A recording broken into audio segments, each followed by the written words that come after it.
Hi everybody! It's finally the weekend, and that means I can slow down a little and spend some time going deeper into the language learning process. If you've been wanting to learn a language but don't know where to start, hopefully this video can give you a few ideas or inspire you to find your own. My focus for today is building my foundational knowledge of Mandarin, so I'll be working on multiple areas including grammar, writing, and vocabulary. But before I open anything, I always like to check my calendar first and make a study plan for the coming week. I keep it simple by writing down the language and areas I want to focus on for the day because I want to make studying feel manageable rather than overwhelming. For me, I usually leave the heavier things to the weekend, where I have more time to process the content I'm learning. Then, I would follow up with a bit of long-form entertainment, such as C-dramas or movies. Since I don't have a lot of time on the weekdays after work, I tend to assign myself vocabulary practice and flashcards to stay consistent while keeping it light. Right now, I'm planning to work on my Chinese grammar during the weekends, which involves some lengthy textbook readings and then a bit of pronunciation practice for French and German on Monday.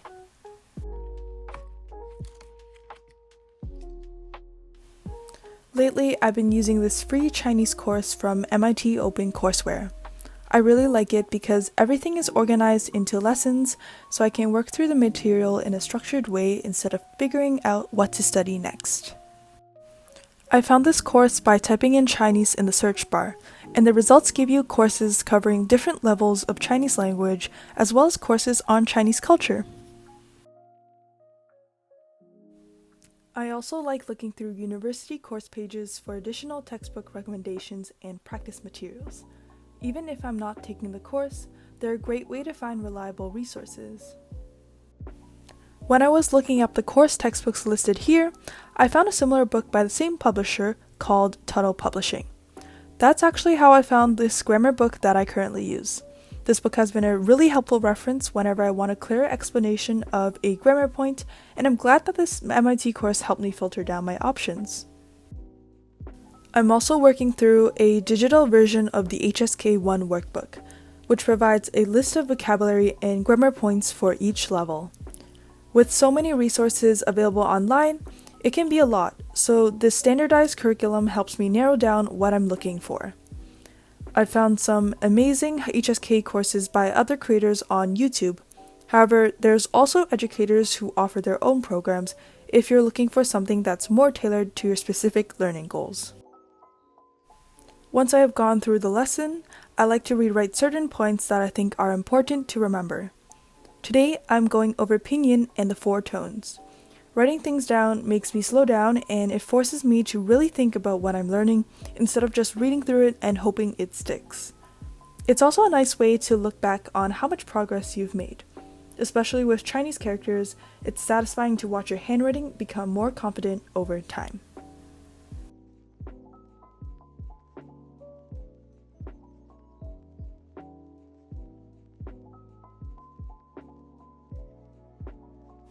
Here are my finished notes. I've covered a few of the basics like pinyin tones, grammar structures, common classroom expressions, and radicals that form the majority of Chinese characters. I also like to keep this smaller notebook with me whenever I'm watching Chinese dramas, scrolling through social media, or listening to vlogs. Whenever I come across a word or expression I don't recognize, I'll quickly jot it down here and look it up later. Please excuse my handwriting though, it is still a work in progress.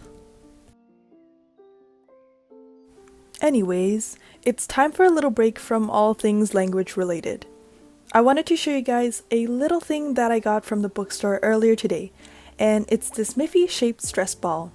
I was really trying to hold back from buying anything, but I do have a mini Miffy collection that somehow grew quite large unintentionally. I just kept gravitating towards Miffy-themed items, and I just couldn't help myself. Now, I'm just gonna give it a quick squeeze before we move on to our next section. Vocabulary review is probably what I spend the most time on during my shorter study sessions after work. On days when I don't have a lot of time or energy, reviewing flashcards feels like a low but effective way to keep making progress in my target language. It doesn't really take much to sit down and go through a few cards, and because Anki uses spaced repetition, I get to review words before I'm likely to forget them. I feel that it's one of the best ways to build vocabulary over time, especially when I don't often have the opportunity to practice the words I learn in my everyday life. Right now, I'm in Anki and I'm using a pre-made HSK deck that I found online, so I didn't have to make every card from scratch.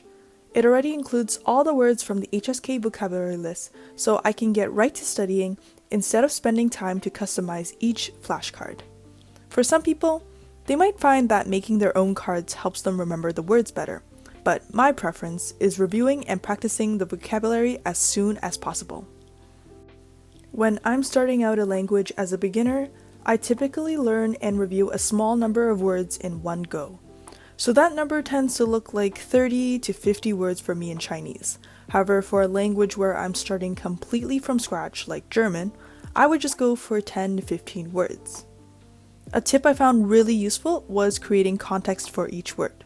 So that means I would come up with ways to use that word in a sentence, and then say it out loud before moving on to the next word. I believe there is this concept in psychology called clustering, where you're more likely to remember things in groups when you categorize them by a common schema. So the question is, how do I actually create context for the words I'm learning? Well, a website I've been using a lot lately to do this is Yellowbridge. It has almost everything about words from dictionary, flashcards, memory games to popular word lists, and readings with translations.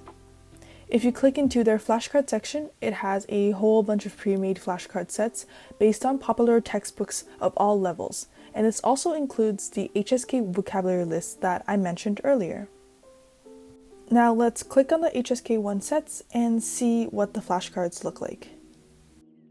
The spaced repetition system here looks like a similar but much simplified version of the one used in Anki, and the flashcards are very straightforward.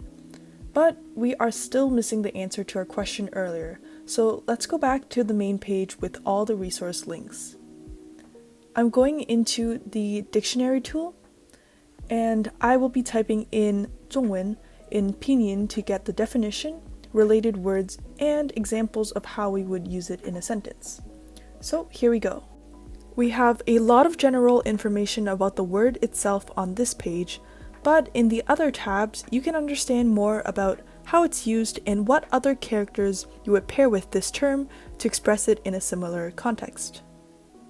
Here are the examples of the context we were looking for, and I also really like that it has a tab to show the stroke order for when I'm practicing my handwriting skills. So yeah, this is one of the resources I highly recommend for Chinese practice, and I hope you find it as useful as I do. Recently, the HSK updated its syllabus to include more vocabulary at each level. Since there are more words to learn now, I'm pulling up a list of all 300 HSK1 words. As I'm scanning through it, I look for words that appear frequently in the content I'm already consuming, or ones that I find are a bit harder to grasp, and then I'll turn some of them into physical flashcards. I'm using these small memo cards from my HSK word list. On the front, I'll write the Chinese character, its word class, and a few examples of common words or phrases that use it. Then on the back side, I'll put the pinyin and the English translation that I got from Yellowbridge. A little hack I use is on the top right corner, I'll write down the source and the level, followed by the word number in the list to keep track of the words I've covered. So that would be where Mandarin Bean, or the source that I showed earlier, would come in handy. And then I don't actually use these for every vocabulary word because I like having a small stack of the ones I find more difficult. They're really convenient to bring with me when I'm out, and they're a nice alternative to studying on a screen when I don't have access to my phone or computer. To finish today's study session, I'm ending with one of my favorite parts of language learning, which is watching C-dramas. I'm definitely not at the point where I understand everything, but it's a fun way to get more exposure to the language. The great thing about C-dramas is that there are official YouTube channels that post full episodes of certain C-dramas, and you can watch it for free with subtitles. Lately, I've been gravitating towards modern and coming-of-age dramas because I feel like they are relatable to everyday life. It's hard to choose a favorite, but let me show you guys some of my picks that you can watch in full on YouTube. These are Never Ending Summer, Reborn, Footprints of Change, and The Legend of the Female General. If you're learning Chinese too, I definitely recommend finding shows that you genuinely enjoy because I find that that is one of the best ways in motivating you to make progress while winding down. Speaking from experience, there is definitely that novelty phase that usually wears off for many people over time when learning new things, including myself. That's why one of my biggest priorities was finding parts of the language that I genuinely enjoy. If you don't have something pushing you to learn, like living in the country, using it for work, or communicating with a partner, having content you're excited to come back to makes a huge difference. That's everything for today's weekend study session. I hope you enjoy spending the day studying with me and maybe even found a few new resources or ideas that you can use in your own language learning journey. Thanks so much for watching, and I'll see you in the next one.